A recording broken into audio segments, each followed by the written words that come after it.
Share the road. That's something that we're hearing every day as we see more and more bicyclists taking to the roads in California. Now, we know that there's an increase in bicyclists. There are many companies that are actually sponsoring different environmental programs that allow their employees to get something back or get some kind of a benefit for being more environmentally conscious. While for some that means carpools, for others that means biking. In the most recent bike day in San Francisco, 75% of the traffic was actually bicyclists. So more and more people are beginning to ride their bicycles to work.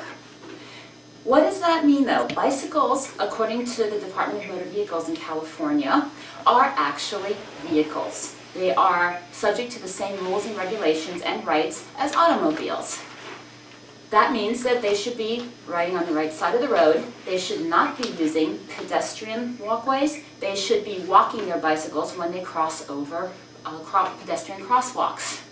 But what do we see every day? We see bicycles that are riding on pedestrian walkways, almost running down pedestrians. They're sometimes on the road, sometimes they ride over the crosswalks. It's very rare to actually see, for example, a parent teaching their child to get off their bike and walk their bicycles across the crosswalks.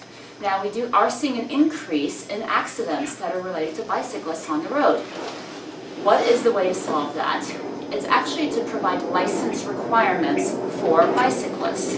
We have license requirements for automobile drivers. We have license requirements for motorcycle drivers. And for bicycles, according to the state laws of California, there is no requirement. Those are local requirements.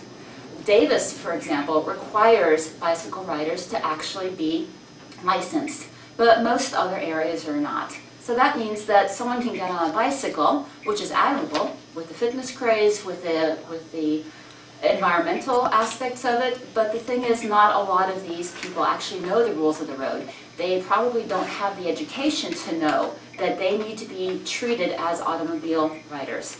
So the best way to handle that is to actually require licensing. Not leave that up to the individual cities and counties, but to actually require that bicyclists be licensed. That means that they would need to study those rules. That would mean that they need to be aware of what those laws are, because we do need to share the road, but everyone needs to be aware that we all have to live by the same rules. You don't see a car suddenly swerving off into a pedestrian lane, so we need to make sure that we all know that we are all to operate as vehicles. Obey stop signs, obey red lights. We've all seen bicyclists. I know it's tough to sometimes get off a bike and get back on, but they need to be aware of those rules and they need to follow them. And licensing those drivers or riders would move a long step towards that. We all need to share the road.